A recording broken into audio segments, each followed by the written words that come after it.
तो प्रिय विद्यार्थियों, प्रकाश अध्याय के अंदर हम शब्दावलियों को आरंभ करते हैं। शब्दावली कौन कौन सी होती है, कौन कौन सी मुख्य शब्दावलियां हैं जिनको हमें पढ़ना है। आप बच्चों, आपको पढ़ना होगा फोकस, वक्रता त्रिज्या पढ़ना होगा, फोकस दूरी, वक्रता त्रिज्या की दूरी जिसे हम वक्रता त्रिज्या कहते हैं, वक्रता त्रिज्या से ध्रुव की दूरी, ध्रुव पढ़ना है हमें। ये सारी चीजें हमें पढ़नी है। तो मैं एक एक करके यहां पे लिख देता हूं। सबसे पहले हमें यहां से पढ़ना होगा ध्रुव, हमें पढ़ना होगा अक्ष, हमें स्टूडेंट्स यहां से पढ़ना होगा फोकस, और फोकस के साथ में हमें पढ़नी पड़ेगी फोकस दूरी जिसे फोकल लेंथ कहते हैं, फोकस दूरी या फोकस लेंथ कहते हैं। इस फोकस को हम कैपिटल एफ से डिनोट करते हैं और इस फोकस दूरी को हम स्मॉल एफ से डिनोट करते हैं। कैसे डिनोट करते हैं बच्चों? स्मॉल एफ से डिनोट करते हैं। नेक्स्ट 4 नंबर पे वक्रता त्रिज्या जिसे हम कैपिटल आर से डिनोट करते हैं, जिसे हम सी से भी डिनोट कर सकते हैं, जिसे हम सी से भी डिनोट कर सकते हैं। और एक होती है वक्रता त्रिज्या, एक होती है वक्रता त्रिज्या या जिसे हम वक्रता दूरी कह सकते हैं। आप सीधा शॉर्ट में लिख सकते हो, वक्रता दूरी कह सकते हैं। और इसके बाद में आप याद रख सकते हो, इसके बाद में बच्चों आप याद रख सकते हो उत्तल दर्पण, उसके साथ में आप याद रख सकते हो अवतल दर्पण कि उत्तल दर्पण या अवतल दर्पण क्या हो सकता है। हालांकि ये मैं पीछे वाले वीडियो में आपको समझा चुका हूं। देखिए, इस वीडियो लेक्चर के अंदर अगर हमें ये शब्दावलियां समझ में आ जाती हैं तो बहुत सारी चीजों को हम भविष्य के अंदर जो पढ़ने वाले हैं उन्हें हम बहुत आसानी से पढ़ पाएंगे। देखिए, यहाँ पे ध्रुव है, अक्ष है, फोकस या फोकस व फोकस दूरी है, वक्रता त्रिज्या और वक्रता दूरी है, उत्तल दर्पण और अवतल दर्पण है। तो ये कुछ बेसिक शब्दावलियां हैं, बेसिक परिभाषाएं हैं जिसे हमें बहुत ज्यादा गौर से अध्ययन करना ही होगा।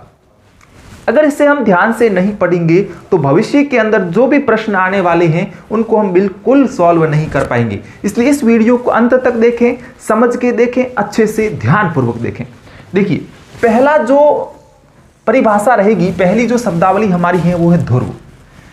इन शब्दावलियों को हम पढ़ेंगे, बिल्कुल प्रैक्टिकल तरीके से पढ़ेंगे। यहां पे मैं एक मैप बना देता हूं जिससे कि आपको समझने में आसानी हो जाए। यहां पे मैंने इस प्रकार का एक मैप क्रिएट किया है। ये कोई मैप नहीं है, लेकिन आप इसे मैप समझ सकते हो क्योंकि ये एक दर्पण है। क्या है बच्चों? ये एक दर्पण की भांति इसे आप काम में ले सकते हो, इसे आप मैप भी मान सकते हो। ये एक दर्पण है। अभी मैंने ये डिसाइड नहीं किया है कि दर्पण उत्तल दर्पण है कि अवतल दर्पण। अब हम निश्चित कर लेंगे, मैं आपसे ही प्रश्न पूछूंगा कि ये दर्पण कौन सा दर्पण होगा। मैंने इसके पीछे की तरफ बच्चों क्या कर दी? ये पॉलिश कर दी। जब किसी दर्पण के यहां पे पीछे की तरफ पॉलिश होती है, यानी कि उभरे हुए भाग पर पॉलिश होती है। मैं पीछे वाले वीडियो में बता चुका हूं कि जब उभरे हुए भाग पर पॉलिश की जाए और धंसा हुआ भाग परावर्तक पृष्ठ की तरह कार्य करें तो वो दर्पण कौन सा होता है बच्चों? वो दर्पण उत्तल दर्पण होता है। ये बात समझ आ चुकी? अब तो आपको ये पहचान हो गई कि अवतल दर्पण और उत्तल दर्पण क्या होते हैं। अब मैं इसको एक बार हटा देता हूं।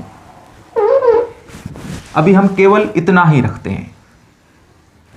ये एक दर्पण है, एक सामान्य दर्पण है, लेकिन दर्पण की पहचान हमें हो चुकी है कि ये कौन सा दर्पण हो चुका है? अवतल दर्पण हो चुका है। ये जो हमने दर्पण का एक छोटा सा जो भाग लिया है, इसका जो मिड पॉइंट होता है, यहां पे इसका जो बच्चों मिड पॉइंट होता है, ये क्या है? इसे हम क्या कहते हैं? इसे हम कहते हैं ध्रुव। क्या कहते हैं बच्चों? इसे हम ध्रुव कहते हैं, जिसे हम P से डिनोट कर सकते हैं। P का मतलब होता है पोल, और पोल को ही हम हिंदी में क्या कहेंगे? ध्रुव कहेंगे। विद्यार्थियों, एक छोटी सी बात मैं और आपको बता देना चाहता हूं कि यहां पे हमने जो दर्पण लिया है, ये दर्पण का एक छोटा सा भाग हमने जो लिया है, ये किसी न किसी खोखले गोले का भाग है।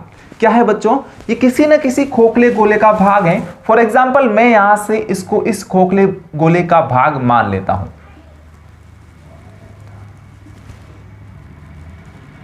इसको मैं इस खोखले गोले का भाग मान सकता हूं कि नहीं? यहां पे कोई भी दर्पण का छोटा से छोटा भाग होगा वो किसी न किसी खोखले गोले का भाग होगा। तो यहां पे जो हमने एक छोटा सा दर्पण लिया वो किसी न किसी खोखले गोले का क्या होगा, अंश होगा। ध्यान दीजिए, यहां पर इस खोखले गोले का हम मध्य बिंदु चुन लेते हैं, जैसे कि ये हमारा इस खोखले गोले का क्या हो गया, मिड पॉइंट हो गया। तो जो इस खोखले गोले का बच्चों केंद्र होता है वही वक्रता केंद्र कहलाता है। तो आपकी एक परिभाषा तो यहां पे हो गई ध्रुव की। ध्रुव क्या होता है, दर्पण का जो मध्य बिंदु यहां पे होगा वो ध्रुव या पोल कहलाएगा। मैं सामान्य सी भाषा में आपको समझा रहा हूं जिससे कि आपको अच्छे से समझ में आ जाए चीजें। दूसरी बात, ये दर्पण जिस खोखले गोले का भाग है उसका जो मध्य बिंदु है, भाई देख सकते हो ना, ये एक वृत्त है। इस वृत्त के जो मध्य बिंदु है, इस वृत्त का जो मध्य बिंदु है, इसी से हम त्रिज्या की गणना करते हैं। परिधि और इस मध्य बिंदु को मिलाने वाली रेखा क्या कहलाती है, त्रिज्या कहलाती है। इसी प्रकार से आप इसको समझ सकते हो, इसी प्रकार से आप इसको समझ सकते हो कि ये जो दर्पण है ये किसी खोखले गोले का भाग है और इस खोखले गोले का जो मध्य बिंदु है वो क्या कहलाता है, वो सी कहलाता है। सी कहलाता है, क्या कहलाता है, वो वक्रता त्रिज्या कहलाता है। वक्रता त्रिज्या नहीं, इसे हम वक्रता केंद्र कहेंगे, सॉरी, इसे हम क्या कहेंगे बच्चों, वक्रता केंद्र कहेंगे। और इस वक्रता दूरी को आप क्या कर दो, वक्रता त्रिज्या कर दो। तो ये हमारा सी हो जाएगा। इस सी को हम क्या कहेंगे, इस सी को हम कहेंगे वक्रता केंद्र। बहुत अच्छे से आपको ये चीज समझ में आ चुकी होगी। ये हो गई चीज, ये हमें समझ में आ गया। इसके बाद देखिए, इसके बाद हम पढ़ लेते हैं इसको, वक्रता केंद्र C और ध्रुव P के बीच की जो ये दूरी है, ये वाली जो दूरी है, इस दूरी को हम क्या कहते हैं, इस दूरी को हम वक्रता त्रिज्या कहते हैं, जिसे आप R से डिनोट कर सकते हो। तो P और C के बीच की दूरी को हम क्या कहते हैं, वक्रता त्रिज्या कहते हैं। तो ये वाली जो दूरी है बच्चों, ये वाली दूरी क्या कहलाती है, ये दूरी कहलाती है वक्रता त्रिज्या। देखिए, ये हमारी चीज हो गई, ये पॉइंट हमारा हमने पढ़ लिया, ये पढ़ लिया, ये पढ़ लिया। चीजों को आगे आगे पढ़ते जाइए। अब देखिए, अक्ष की बात कर लेते हैं, अक्ष की बात कर लेते हैं। दर्पण के मध्य बिंदु ध्रुव और दर्पण के वक्रता केंद्र को मिलाने वाली जो रेखा है, ये वाली रेखा मिला ही तो रही है भाई। ये रेखा क्या किया, इस रेखा को हमने कहा कि ये वक्रता केंद्र और ध्रुव P को क्या कर रही है बच्चों, मिला रही है। इस प्रकार से क्या कर रही है, मिला रही है।